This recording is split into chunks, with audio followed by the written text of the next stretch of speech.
Have you ever noticed how quickly you reach for something the moment life becomes quiet?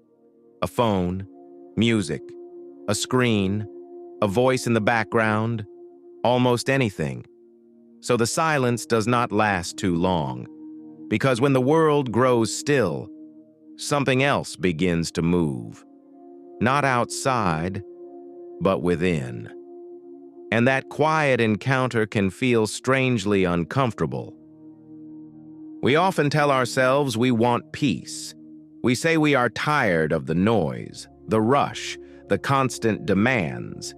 Yet when stillness finally arrives, many of us step away from it almost immediately, often without even noticing. So perhaps the question is not why life is so loud. Life has always contained movement. The deeper question is this: why can silence feel so difficult to remain inside? Why does the mind subtly search for distraction the moment everything becomes still? Movement gives the mind direction. Tasks organize attention. Conversations anchor awareness. Schedules tell the mind where to go next. But stillness removes those coordinates. And without them, attention begins to turn inward. A thought you postponed earlier in the day. A feeling you did not have time to understand. A question that has been waiting quietly. Stillness makes what was already there more visible. Not louder, not heavier.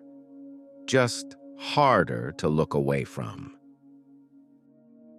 Over time, many people develop a quiet relationship with background noise, not because they are fragile, not because they lack discipline, but because gentle noise softens the edges of awareness.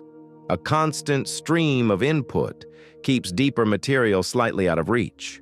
Scroll a little, play something, check again, and gradually, the mind learns. As long as something is occupying me, I do not have to fully meet what is unresolved. Noise becomes less about entertainment and more about distance, until silence itself begins to feel unfamiliar, sometimes even exposing.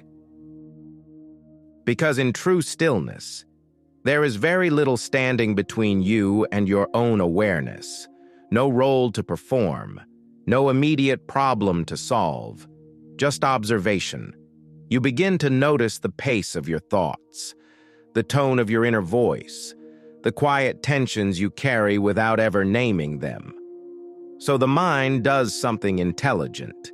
It steps slightly away, returns to movement, not necessarily as avoidance, but as protection from confronting too much, too quickly.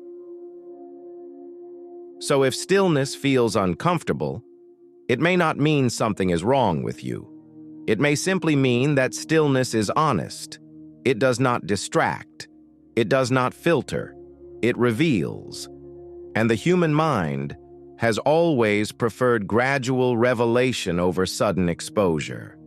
Your instinct to reach for noise may just be the mind's quiet way of regulating how much you meet at once. Perhaps stillness is not something we force ourselves into. Perhaps it is something we learn to approach slowly, gently, without expectation, because the goal is not to eliminate movement, but simply to become less afraid of the moments when nothing is happening. And sometimes, when stillness is no longer treated as an intruder, it begins to feel less like exposure and more like space. A quiet space where awareness does not need to rush. And the mind, for a moment, realizes it is allowed to rest.